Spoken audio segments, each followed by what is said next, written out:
L'histoire du pèlerinage de Notre-Dame de la Marlière commence donc par cette statuette qui a été placée dans un arbre au carrefour de 3 chemins, et tout naturellement, j'allais dire, les gens s'arrêtaient pour prier Marie à cet endroit. Puis ensuite, au XVIIe siècle, évidemment, grâce aux différentes chapelles qui ont été construites, chapelle Louis XIII, qui malheureusement n'existe plus, mais nous avons encore la chapelle Louis XIV, nous avons la chapelle Louis XV, eh bien, le pèlerinage de Notre-Dame de la Marlière s'est particulièrement développé, surtout à certaines périodes où il y avait des guerres, et notamment la guerre de 30 ans, la première moitié du XVIIe siècle, et ensuite les guerres dues à Louis XIV dans la deuxième moitié du XVIIe siècle. On parle aussi d'un moment extrêmement important au début du XVIIIe siècle. Une famine sévissait très très fortement à Tourcoing, et le clergé ainsi que les fidèles ont fait une grande procession et des prières et des neuvaines à Notre-Dame de la Marlière, et l'année suivante, la raconte a été extrêmement abondante. Cela avait marqué beaucoup les gens de cette époque-là. Ensuite, il y a eu cette guérison miraculeuse du prêtre qui habitait Tourcoing, qui était originaire de Tourcoing, et qui a été guéri de façon un peu miraculeuse, on peut le dire, et qui avait offert cette statue de Notre-Dame auxiliatrice. Cela, bien sûr, a donné un essor extrêmement important à ce pèlerinage tout au long aussi du XVIIIe siècle. Il y a eu malheureusement l'interruption pendant 1789, la Révolution française, mais qui a très vite repris au début du XIXe siècle. Et on peut dire que tout au long du XIXe siècle, le pèlerinage a grandi, les gens venaient prier Marie, essentiellement pour les difficultés, les épreuves qu'ils rencontraient, notamment en famille, notamment par rapport aux enfants. Et une petite tradition a commencé à naître là, que Marie exauçait spécialement les problèmes, les difficultés, les épreuves en direction de la santé des enfants. À tel point que en 1800, donc vers la fin du XIXe siècle, 1875-1880, l'église octogonale a été construite, et on a des preuves que des grandes processions, des grands pèlerinages se faisaient, notamment au mois de mai, vers la Marlière. Ensuite, bien sûr, le XXe siècle, les pèlerinages ont continué. Il y a eu, c'était plus difficile pendant les 2 grandes guerres, 14-18, 39-45. Mais on peut dire que jusque dans les années 80, eh bien, beaucoup de monde venait prier Marie. Je pense que tous les Tourquenois, dans leur ensemble, avaient à cœur, au mois de mai, de venir prier Marie, de prier Marie surtout pour les santé, des difficultés dans les familles, et jusque à peu près dans les années 60. Ensuite, il faut bien le dire, les choses comme elles sont, le pèlerinage a commencé à décliner, et même si les curés qui se sont succédés, et aussi des animateurs et animatrices ont été là, fortement présentes, notamment au mois de mai, voilà, le pèlerinage a commencé à décliner jusqu'à nos jours. De nos jours, eh bien, nous essayons, les 3 prêtres que nous sommes là, de raviver un peu la ferveur de ce pèlerinage, notamment les dimanches du mois de mai, où nous invitons des personnes à venir témoigner de leur foi, témoigner de leur amour de Marie, témoigner aussi des miracles que Marie opère dans leur vie.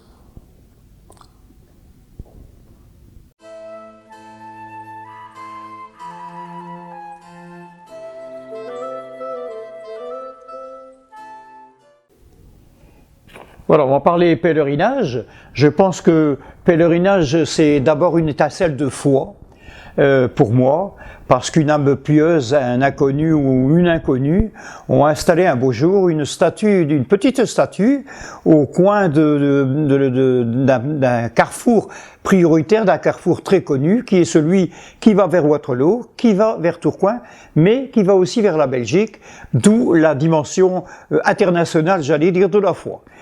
Cette personne a donc installé effectivement cette petite statue sur un arbre, et la piété a fait que les gens sont passés un petit peu à la fois, de plus en plus souvent, jusqu'à l'aménagement de différentes chapelles qui nous ont menés à la chapelle actuelle que l'on connaît. Alors, on vient de regarder un petit peu les dates concernant, j'allais dire, l'évolution pratique et matérielle de ce pèlerinage.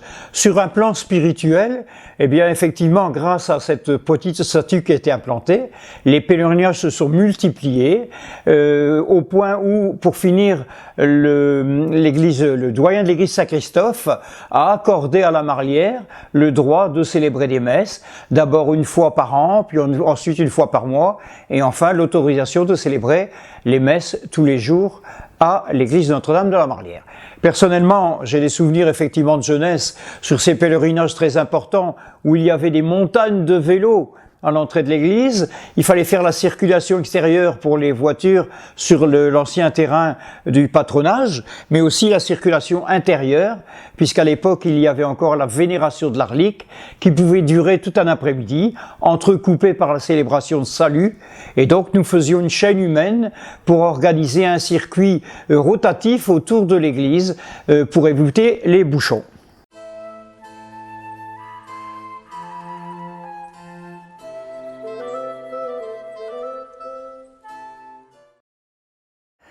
Je peux vous montrer deux illustrations des événements principaux marquant l'histoire de la statue de Notre-Dame de la Marlière. La première représente un gueux en train de vouloir casser en petits bois la statue et du colombier qui s'oppose en présentant un fagot en échange. Ça se passe en 1566. Une deuxième illustration, c'est naturellement un sans-culotte, un bonnet rouge, qui détruit la statue. Alors, ça se passe en 1793, juste au moment les plus durs de la Révolution française, pratiquement au moment de la Terreur, et on voit la statue en train de brûler, mais évidemment, on ne voit pas la petite tête du petit Jésus qui a été préservée, qui a été recueillie par une bonne âme. Voilà ces deux illustrations, elles ont été réalisées par un artiste local, monsieur Jules Adam, qui était très attaché à la Marlière et qui habitait Moucron, juste à la frontière belge. Et ce monsieur a réalisé des vitraux dans la sacristie, dans la nouvelle sacristie qui a été construite dans les années 50, et 4 vitraux, un vitrail de la Vierge, un vitrail de Saint-Joseph et 2 autres vitraux représentant ces 2 anecdotes, ces 2 événements historiques touchant la statue miraculeuse de Notre-Dame de la Marlière. Maintenant, il faut parler un peu du sens spirituel de la vénération de la Vierge de la Marlière. Il y a beaucoup de récits historiques ou légendaires qui parlent de guérison, qui parlent de grâce, de faveur accordée par Notre-Dame de la Marlière à beaucoup de personnes qui étaient venues prier dans ce sanctuaire.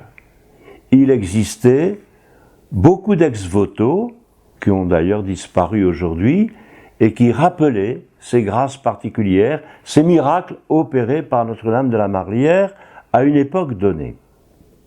Évidemment, c'est le propre de tous les lieux de pèlerinage de rendre grâce pour tous ces dons obtenus par la médiation de la Vierge dans les différents lieux de pèlerinage que nous connaissons, que ce soit à Fatima, à Lourdes ou ailleurs. Personnellement, je voudrais attirer l'attention sur un autre aspect pas souvent évoqué, mais très important pour moi, de mon point de vue, et qui continue de nourrir ma dévotion à Notre-Dame de la Marlière. Pour cela, je pars de la geste du Colombier. Du Colombier, en une période de grande violence, a protégé la statue chez lui pendant de longues années, 7 ans je crois, avant qu'elle soit à nouveau rendue au culte. C'est symbolique, évidemment. Dans ces temps de grande violence, un homme, un marlitchin comme on dit, un habitant du coin, a voulu garder intact, a gardé chez lui un lieu de la tendresse de Dieu au milieu de cette violence. Il a voulu garder ce symbole de la Vierge Marie qui symbolise toute la tendresse de Dieu au cœur de sa maison, au cœur de ce hameau. Garder intact chez nous un lieu de tendresse, un lieu de la tendresse de Dieu au milieu de la violence. Et je ne peux pas m'empêcher de penser, en parlant de cette dimension spirituelle du pèlerinage, je ne peux pas m'empêcher de penser à cette jeune juive hollandaise, Etty Hillesum, qui, pendant toute la période nazie, a été un témoin extraordinaire de la tendresse de Dieu. Etty Hillesum, dans son camp où elle était internée de Westerbork, a eu ces paroles qu'on trouve dans son journal qui a été récupéré. Plus j'avance, plus je pense, mon Dieu, que tu ne peux rien faire pour nous, que tu ne peux pas intervenir en notre faveur. Mais nous pouvons quelque chose pour toi. Nous pouvons garder vivante en nous la demeure de ta présence. Et ce faisant, non seulement nous nous aiderons nous-mêmes, mais nous aiderons aussi tous ceux qui souffrent aujourd'hui. Gardez vivant en nous une demeure pour la tendresse de Dieu. Cela nous donnera le courage, cela nous donnera la force pour pouvoir lutter contre la violence, toutes les formes de violence. Parce que la seule puissance capable de vaincre la violence, c'est la puissance de l'amour. Peut-être que je fais une interprétation un peu personnelle, mais je crois beaucoup à cette dimension-là de la vie spirituelle. Évidemment, on va en pèlerinage pour obtenir des choses de la part de Dieu. Mais si finalement, Dieu était si fragile à notre époque qu'il aurait besoin d'obtenir quelque chose de nous, à savoir de garder vivant dans nos familles, dans nos communautés, dans nos régions, dans nos associations et dans notre propre cœur, une demeure où il peut vivre de sa tendresse et continuer d'inspirer les actes d'amour qui un jour seront capables de vaincre toutes les violences. Voilà. Bon, bien sûr, il y a une autre dimension du pèlerinage qui est très célèbre et qui est très présente aussi dans la prière que l'on fait à Notre-Dame de la Marlière au moment du pèlerinage, c'est la prédilection pour les petits et notamment les petits-enfants. Beaucoup d'enfants qui avaient de la difficulté à apprendre à marcher, ont fait leurs premiers pas dans la chapelle Notre-Dame de la Marlière, dans les allées qui contournent la rotonde de la chapelle de Notre-Dame de la Marlière. On prie pour les petits-enfants, on prie en se mettant à l'écoute des petits-enfants. Voilà pourquoi ce beau nom de Notre-Dame des Petits, Notre-Dame d'en bas, lui va si bien. Ce qu'écrit Ethyle Sum du fond du camp où elle est internée, elle mourra à Auschwitz d'ailleurs. Voici ce qu'elle écrit.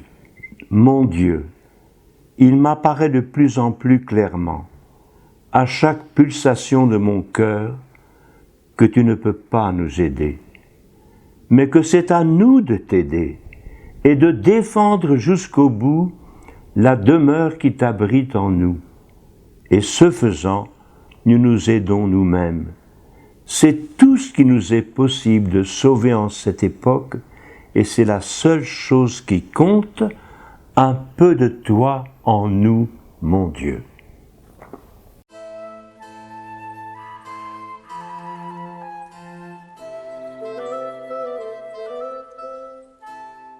Voilà, certaines personnes questionnent un petit peu les habitants de la Marlière, les habitués, j'allais dire, de ce pèlerinage, en disant « Y a-t-il eu des miracles à la Marlière ?» Moi, personnellement, ce mot miracle me revient pas très bien. Je préfère dire « Y a-t-il eu des grâces ?» Et Dieu sait s'il y a eu de nombreuses grâces qui ont été accordées à la Marlière. Pour certaines, les gens ont témoigné et nous ont raconté dans des entretiens personnels tout ce qu'ils avaient pu obtenir sur un plan de personnel, de santé et autres à Notre-Dame de la Marlière. Personnellement, je dois dire que j'ai retrouvé lors du changement de l'escalier en bois qui menait à la tribune, complètement pourri d'ailleurs, et qui a été remplacé par un escalier métallique. Et je me souviens avoir retrouvé au bas de l'escalier des prothèses d'enfants qui sont pour moi des ex-voto et qui ont été, j'allais dire, débarrassés parce qu'il paraît que ça n'était plus la mode. Et si vous faites le tour de l'église de la Marlière, dans la chapelle d'entrée, vous verrez qu'il y a aussi un tas d'ex-voto où une main malheureuse les a recouverts de peinture, ce que je regrette formellement, parce que c'était quand même un signe de foi de tous nos ancêtres qui sont passés là et qui ont remercié par l'installation d'un ex-voto des grâces qu'ils ont pu obtenir à la Marlière. Alors aujourd'hui, le pèlerinage, qu'en est-il? Eh bien, si effectivement il n'y a plus les foules qui venaient dans le temps, à vélo, en voiture ou peu importe, ou à pied d'ailleurs, et y compris qu'à l'époque il y avait encore des petites baraques qui vendaient des objets ou des jouets pour les enfants, ça existait dans le temps, maintenant c'est terminé. Aujourd'hui, le pèlerinage dure encore. C'est plus un pèlerinage, j'allais dire, personnel et individuel. Et je dirais que les gens qui vont faire leurs courses, par exemple, dans le quartier, rentrent à la Marlière pour une petite prière. Il en est de même pour les mamans qui conduisent leurs enfants à l'école Notre-Dame de la Marlière, qui elles aussi rentrent pour aller se confier et remercier, demander et remercier. C'est deux mots que j'aime beaucoup, parce qu'il suffit pas de demander, il faut aussi penser à remercier. Et également d'autres gens, je parlais de mon ami Jean-Pierre de Trémery, qui venait en toute discrétion, l'ancien bourgmestre de Moucron, faire ses dévotions à Notre-Dame de la Marlière, y compris également le doyen l'abbé Bourré, qu'on trouvait assis dans le chœur en train de réciter son chapelet, pour ne citer que deux exemples que certains connaissent. Mais à côté de ça, combien d'anonymes sont venus prier à la Marlière sans que personne le sache et en toute discrétion, et un pour demander et d'autres pour remercier.